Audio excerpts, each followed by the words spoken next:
बिस्मिल्लाहिर्रहमानिर्रहीम। अस्सलाम वालेकुम डियर स्टूडेंट्स, मैं डॉक्टर अहमद। अच्छा बच्चों, माइक्रोबायोलॉजी में लेक्चर नंबर 21 को हम डिस्कस करने जा रहे हैं और लेक्चर नंबर 21 में हमने जो साइकिल डिस्कस करना है वो है सल्फ़र साइकिल।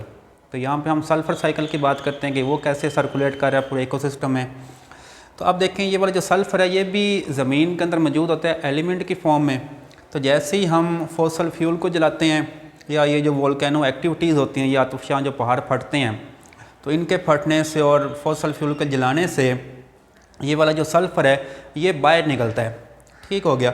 तो ये बाहर निकलता है दो फॉर्म में, एक इसकी जो शक्ल है वो डाईमिथाइल सल्फ़ाइड है, दूसरी हाइड्रोजन सल्फ़ाइड है। ठीक है, तो इन दो शक्लों में ये बाहर निकलता है। तो अब ये जो दोनों कंपाउंड्स हैं ये ऑक्सीजन के साथ रिएक्ट करते हैं तो क्या बनाते हैं, ये सल्फ़र डाइऑक्साइड बनाते हैं।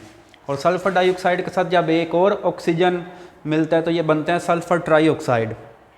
ठीक है, तो अब देखें ये जो सल्फ़र ट्राईऑक्साइड है ये कहाँ मौजूद है, ये हमारी हवा के अंदर मौजूद है। तो हवा के अंदर क्या होते हैं, वाटर होता है, पानी होता है, और ये वाला जो अमोनिया ये मौजूद होते हैं।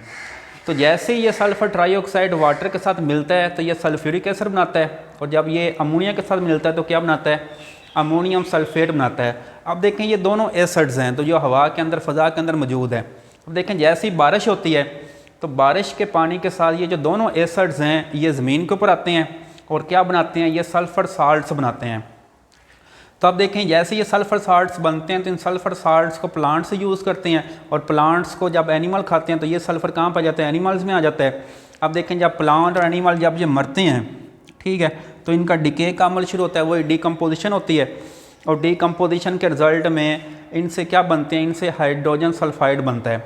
ठीक है, और हाइड्रोजन सल्फ़ाइड आगे फिर सल्फ़र में कन्वर्ट होता है और फिर सल्फ़र से दोबारा सल्फ़र साल्ट्स बन जाते हैं। और ये वाला जो हाइड्रोजन सल्फ़ाइड है इसका भी वही काम हो रहा है जो यहाँ पे हुआ था, ये सारा साइकिल दोबारा स्टार्ट हो जाता है।